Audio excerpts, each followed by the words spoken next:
오늘 하나님께서 우리에게 주시는 말씀은 창세기 17장 1절에서 8절까지의 말씀입니다. 창세기 17장 1절에서 8절까지의 말씀을 제가 읽을 때에 함께 하나님의 음성을 들으실 수 있기를 바랍니다. 아브라함이 99세 때에 여호와께서 아브라함에게 나타나서 그에게 이르시되 나는 전능한 하나님이라 너는 내 앞에서 행하여 완전하라. 내가 내 언약을 나와 너 사이에 두어 너를 크게 번성하게 하리라 하시니 아브라함이 엎드렸더니 하나님이 또 그에게 말씀하여 이르시되 보라 내 언약이 너와 함께 있으니 너는 여러 민족의 아버지가 될지라. 이제후로는 네 이름을 아브라함이라 하지 아니하고 아브라함이라 하리니 이는 내가 너를 여러 민족의 아버지가 되게 함이니라. 내가 너로 심히 번성하게 하리니 내가 네게서 민족들이 나게 하며 왕들이 네게로부터 나오리라. 내가 내 언약을 나와 너 및 네 대대 후손 사이에 세워서 영원한 언약을 삼고 너와 네 후손의 하나님이 되리라.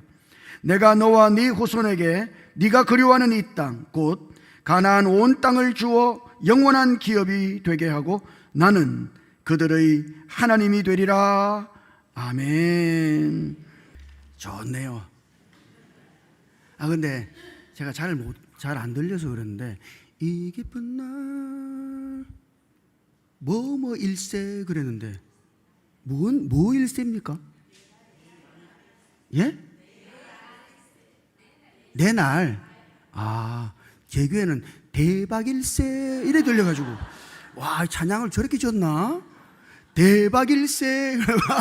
와, 나 그게 너무 좋던데 대박일세가 훨씬 나은데.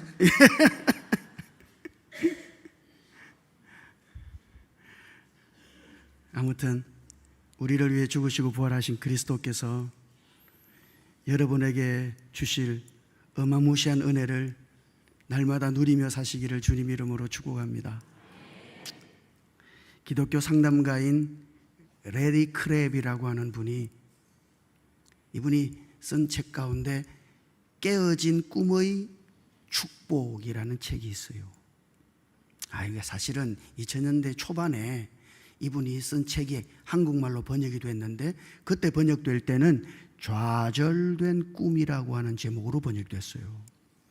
이제 몇 년 후에 이 책을 개정판을 내면서 깨어진 꿈의 축복이라는 제목으로 바꾸어서 이제 출간이 된 겁니다. 그런데 그 책의 첫머리에서 이 레리 크랩이 이런 질문을 던져요. 하나님은 왜 우리가 간절히 드리는 기도를 들어주시지 않으시는가? 여러분들 그렇게 생각할 때 많죠? 나는 간절하게 기도했는데 하나님이 이거 잘 들어주시지를 않는 것 같아요. 왜 병이 낫지 않을까? 왜 자녀가 돌아오지 않는가? 왜 결혼이 이루어지지 않는가? 왜 사업이 회복되지 않는가? 이런 질문들을 던지면서 그가 이렇게 이야기합니다. 우리가 하나님을 믿는다고 하지만 결국은 내가 원하는 삶을 하나님께서 이루어 주시기를 기대하고 있는 것이다. 저는 대부분의 그리스도인들의 수준이 이와 같을 거라고 생각해요. 내가 원하는 삶을 하나님을 통해서 이루려고 하는 것이죠. 그러니까 사실 우리 중 대부분은 하나님이 목적이 아니라 하나님이 대부분 수단인 거예요. 내가 원하는 삶을 하나님을 통해서 이루고자 하는 것이죠. 그래서 레리 크랩도 그 책에서 자기의 이야기를 기록하면서 이런 이야기를 해요. 자기가 오랫동안 하나님을 믿으면서 마음속에 가진 한 가지 기대가 있었다는 겁니다. 그 기대가 뭐냐면 여러분 이거예요. 내가 하나님을 잘 섬기면 하나님도 내 삶을 잘 되게 하실 거다. 이게 레리 크랩이 하나님을 믿으면서 가졌던 기대예요. 야, 내가 하나님 잘 섬기면 하나님도 내 인생 잘 되게 해주시겠지. 여러분들도 혹시 하나님 향해서 이런 마음 아니에요? 예? 내가 하나님 잘 섬기면은 하나님이 내 인생 술술 풀리게 해주시겠지. 내가 하나님 잘 섬기면은 하나님이 내 삶 끝내주게 만들어 주시겠지. 그렇게 기대를 했는데 정작 이 레리 크랩이 자기의 가족 속에 아픔을 겪고 자기의 사역의 어려움을 겪으면서 자기가 꿈꿔왔던 것들이 하나씩 하나씩 무너지는 것을 보게 된 거예요. 그리고 그때 그 마지막에 그가 이렇게 고백합니다. 하나님은 내 꿈을 이루어 주시는 것보다 내 꿈을 깨뜨리심으로써 하나님 자신을 내게 주셨다. 여러분, 이게 아주 중요한 말이에요. 때로 하나님은 우리의 계획을 무너뜨리시죠. 우리가 한계에 부딪히게 만드시고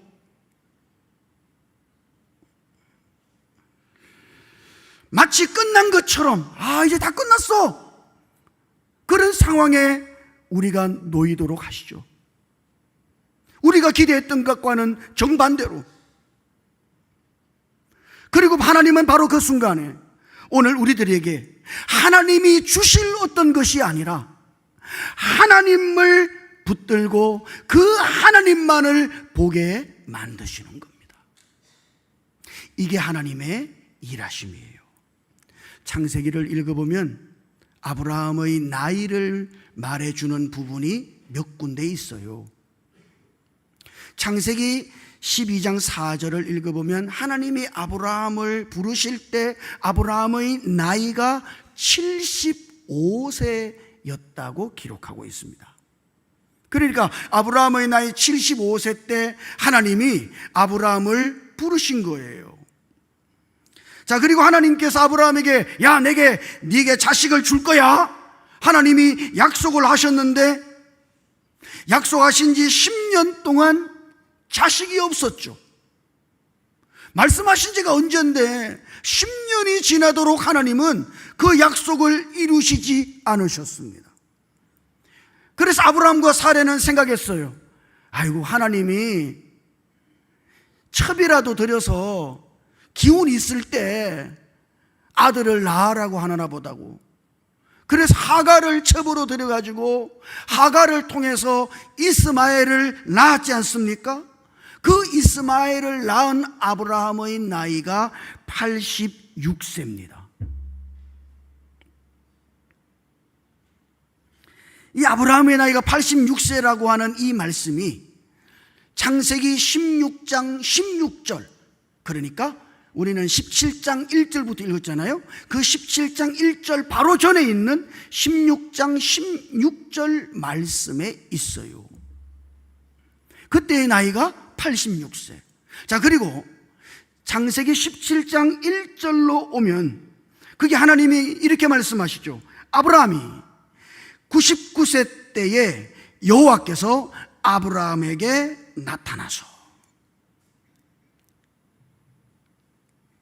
86세 때에 이스마엘을 낳았습니다만 그 다음 말씀은 아브라함이 99세 때에 하나님께서 아브라함에게 나타나셨다고 말씀하고 있어요.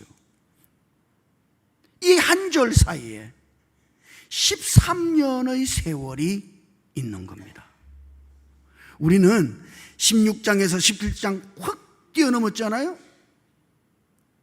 그런데 그 한 절 사이에 13년이라고 하는 세월이 있는 거예요.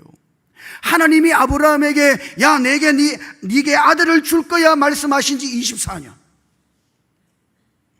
이스마엘을 낳고 하나님이 침묵하신 세월이 13년. 그 13년이 지났을 때 하나님은 문득 아브라함을 찾아오셨습니다. 여러분 한번 생각해 보시죠. 아브라함은 기다리지 못했어요. 아니, 기다리다가 지쳤어.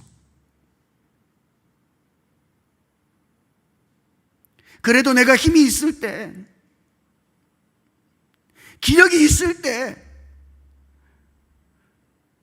자녀를 생산할 수 있는 능력이 있을 때, 그때 자녀라도 낳아야 되겠다 싶어서 하갈을 첩으로 들여가지고 이스마엘을 낳았지 않습니까? 여러분, 그거는 아브라함의 능력, 아브라함 자신의 힘으로 낳은 거예요. 하나님의 능력이 아닙니다. 하나님의 힘이 아니에요. 아브라함 자기의 힘으로, 순전히 자기의 능력으로 자식을 생산한 것이죠. 그 이후에 하나님은 13년 동안 아브라함에게 침묵하셨어요. 아브라함에게 하나님이 나타나시지를 않으신 겁니다.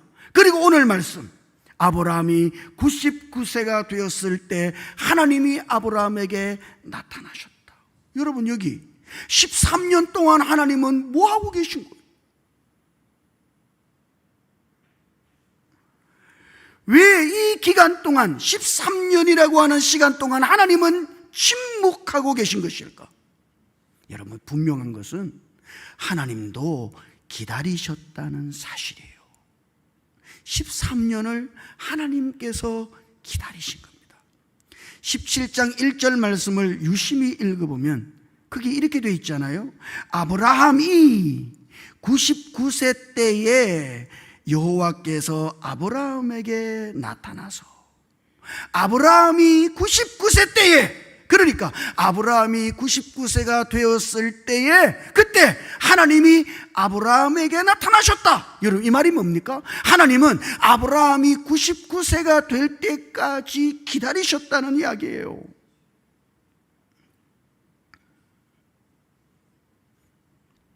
그럼 왜 하필 99세인가? 여러분, 이때 아브라함과 사레는 더 이상 자녀를 생산할 수 있는 능력이 없는 상태입니다. 나이가 99이라니까요. 자식을 낳는 데 있어서는 마치 죽은 자와 같은 거예요. 생산할 능력이 아예 없어요. 더 이상 자신의 힘으로 자녀를 낳는다 꿈도 못 꾸는 나이입니다. 바로 그때 하나님이 나타나셨어요. 아브라함의 모든 가능성이 끝났을 때, 아브라함에게 있는 방법이 모조리 끝났을 때, 이제 더 이상 어떻게 할 수가 없을 때까지 하나님은 아브라함을 기다린 거예요. 참, 하나님은 그래요. 하나님은 많은 경우에 우리를 좌절시킵니다. 왜 그래요? 아니, 우리가 기도하면 즉각 좀 들어주시고, 예? 해결해 주시고 하시지. 그분은 그러시지를 않아요. 더 많은 경우에 하나님은 우리를 좌절시켜요. 왜요? 우리에게 내가 할 수 있는 방법이 없을 때까지 하나님이 기다리시는 것이죠. 고린도후서 1장 9절 말씀을 읽어보면 거기 이런 말씀이 있죠. 우리는 우리 자신이 사형 선고를 받은 줄 알았으니 이는 우리로 자기를 의지하지 말고 오직 죽은 자를 다시 살리시는 하나님만 의지하게 하심이라. 하나님께서 사도 바울의 일행을 그렇게 열심히 사는데 하나님의 복음을 위해 달려가던 바로 그 사람들을 사형 선고를 받은 것처럼 그들을 죽음의 코앞에까지 몰고 가신 거예요. 그 상황 속에서 야, 이제 우리는 죽었어, 꼼짝없이 죽었어, 그렇게 할 정도까지 하나님이 사도 바울의 일행을 몰아가신 겁니다. 왜 그래요? 왜 하나님은 꼭 그럽니까? 그렇죠. 이제는 우리는 죽었어, 더 이상 방법이 없어, 우리는 끝난 거야 할 바로 그때에 부활의 하나님, 죽은 자를 다시 살리시는 하나님을 보고 그 하나님을 붙들게 하시기 위하여.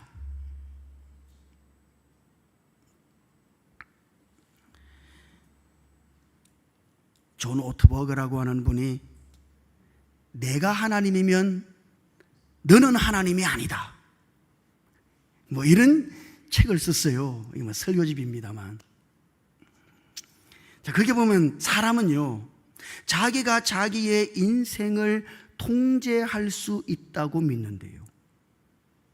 예, 하나님을 믿으면서도 자기가 자기의 삶을 통제할 수 있을 것이라고 믿어요. 안 그런 것 같죠? 예? 우리가 다 그러고 살아요.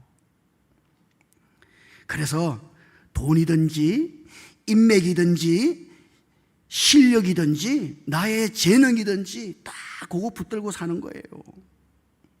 그런데 어느 순간 자신이 통제할 수 없는 일을 만난단 말이죠. 한계에 부딪혀요. 이거는 내가 어떻게 할 수가 없어. 경제적인 큰 위기가 다가온다든지, 때로는 죽음 바로 앞에 있는다든지, 큰 사고를 만난다든지, 그런 한계에 부딪히잖아요. 그때 사람들은 비로소 깨닫는데요, 아, 내가 하나님이 아니구나.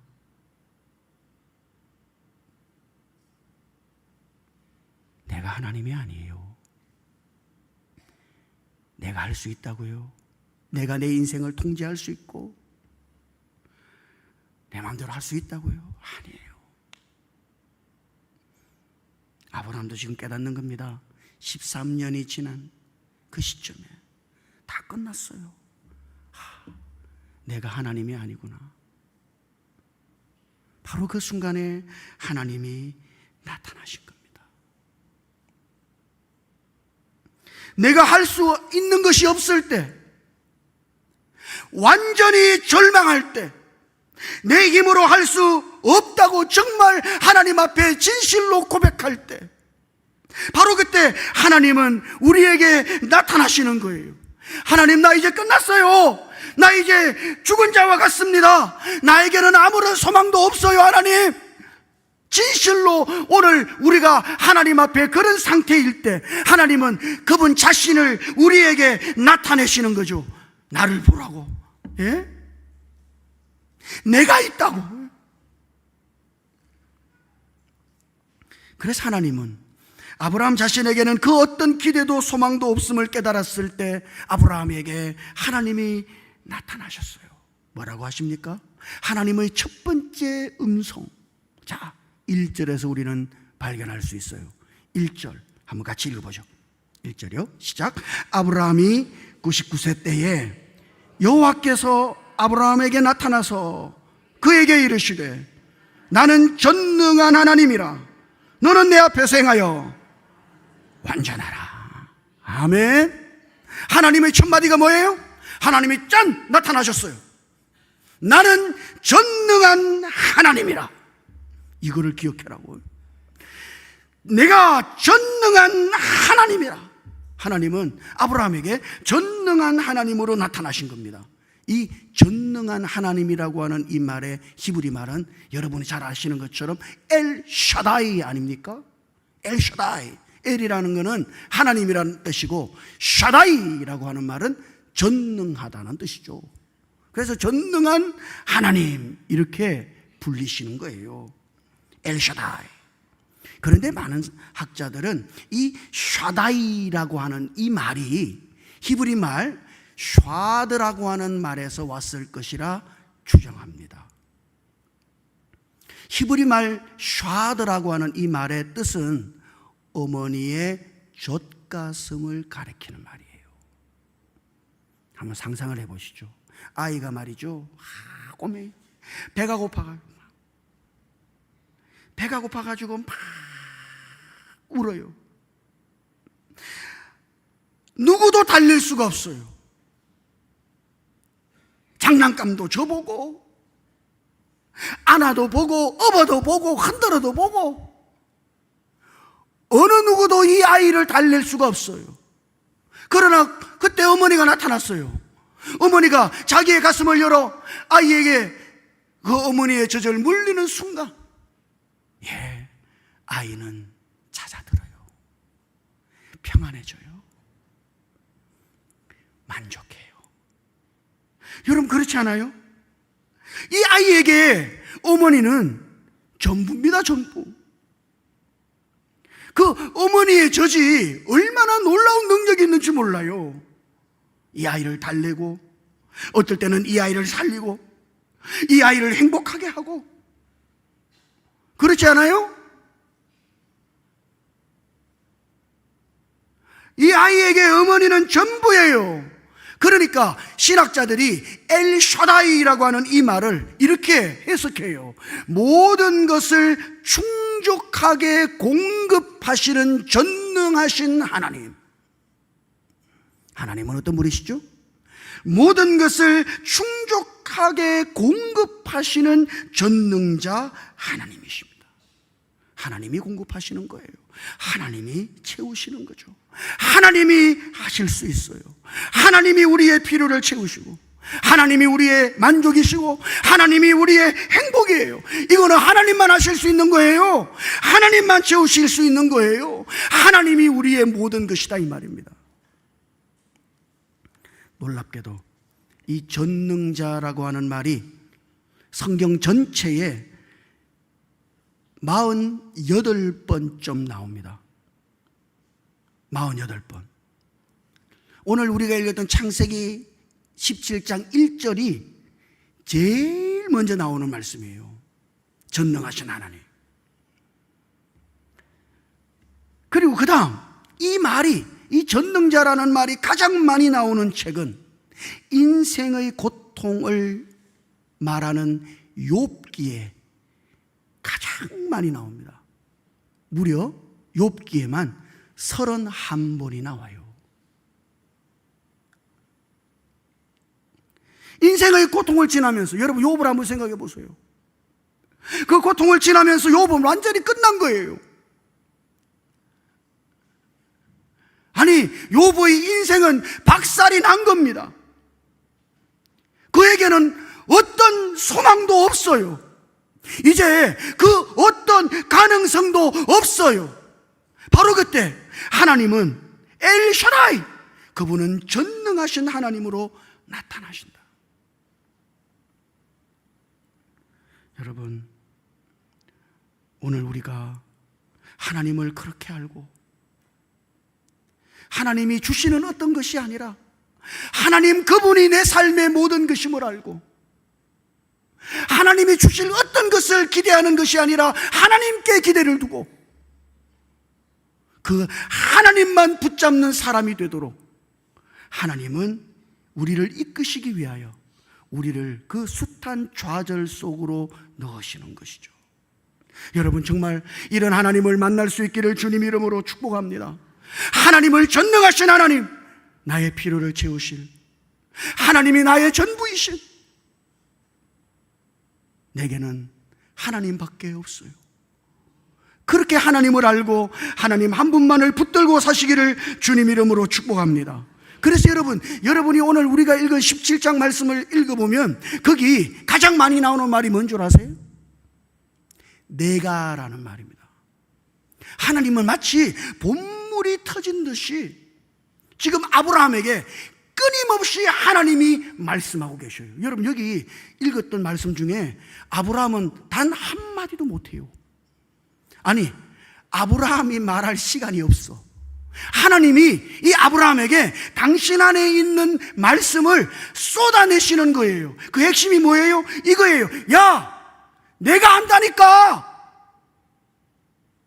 네가 아는 게 아니야. 내가 아는 거야. 그래서 여러분, 5절은 5절에서 뭐라 그러죠? 내가 너를 여러 민족의 아버지가 되게 함이니라. 누가? 내가 하는 거야. 6절에 뭐라 그래요? 내가 너로 심히 번성하게 하리니. 누가 하는 거예요? 내가 하는 거야. 하나님은 지금요 안에서 말이죠, 이 말씀을 아브라함에게 막 쏟아내고 계신 거예요. 오늘 우리에게도 마찬가지예요. 내가 할 거야. 7절에도 있잖아요. 7절에도 보면 내가 내 언약을 너와 너 및 네 대대 후손 사이에 세워서. 언약을 누가 세워? 내가 세우는 거야. 8절에도 있어요. 내가 너와 네 후손에게 네가 그리워하는 이 땅 곧 가나안 온 땅을 줘. 이 땅을 내가 줄 거야. 누가 하는 겁니까? 내가 하는 거야.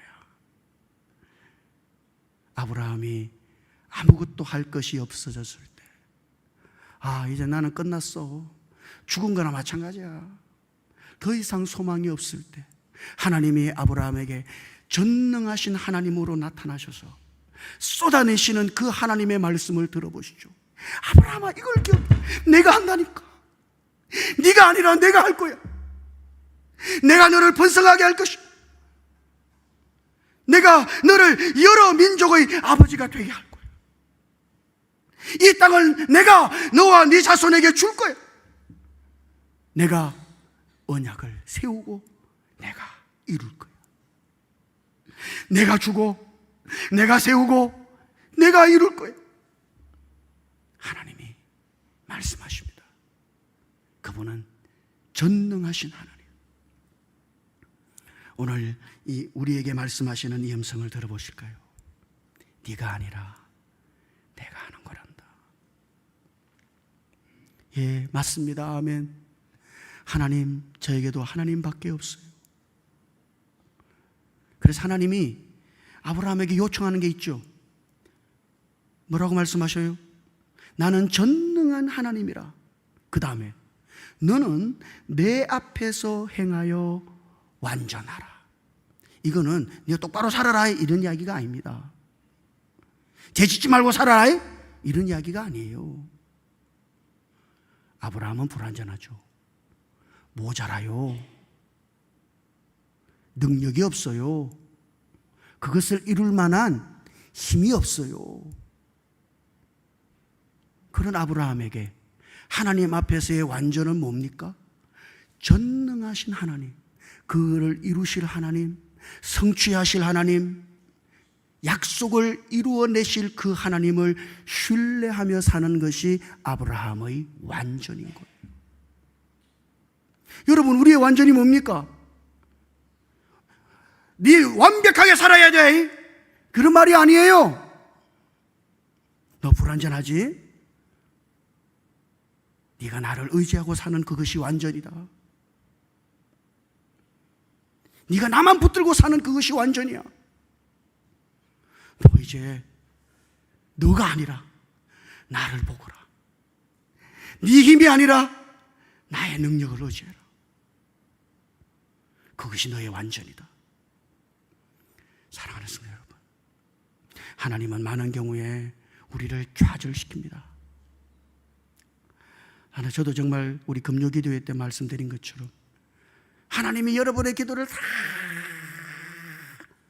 들어주신다고 정말 저도 그렇게 여러분에게 힘껏 외치고 싶어요. 그러나 하나님은 많은 경우에 여러분을 좌절시킵니다. 여러분의 기도를 하나님이 좌절시켜요.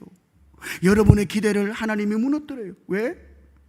하나님만 보게 하시려고, 하나님만 붙들게 하시려고, 내게 필요한 것이 하나님이심을 알게 하시려고. 그래서 우리의 시선을 하나님께 돌려 전능하신 하나님을 바라보고 그 전능하신 하나님만 붙들고 그렇게 살아가게 하시기 위하여 하나님은 우리의 인생에도 그와 같이 일하시는 것이죠. 내가 한다. 하나님이 말씀하십니다. 이를 이루실 하나님, 그것을 성취하실 전능하신 하나님, 그분만 바라보고, 아니 그 하나님만 붙잡고 오늘 여러분들의 삶을 하나님 앞에서 그렇게 완전한 자로 살아가시기를 주님 이름으로 축복합니다. 기도하십시다. 전능하신 하나님, 우리는 얼마나 우리 자신을 보고 내 안에 있는 힘과 나의 방법을 의지하며 사는지 우리를 불쌍히 여겨주시고 엘샤다이 전능하신 하나님을 보게 도와주시옵소서. 우리의 한계와 우리의 불가능 속에서도 여전히 신실하게 일하시는 하나님 한 분만 붙잡고 살아가게 해 주시옵소서. 하나님이 주실 선물이 아니라 하나님 자신을 믿고 하나님 자신을 소망하며 그 하나님만 붙들고 완전한 믿음으로 우리가 걸어가게 해 주시옵소서. 우리 주님 예수님 이름으로 기도드립니다. 아멘.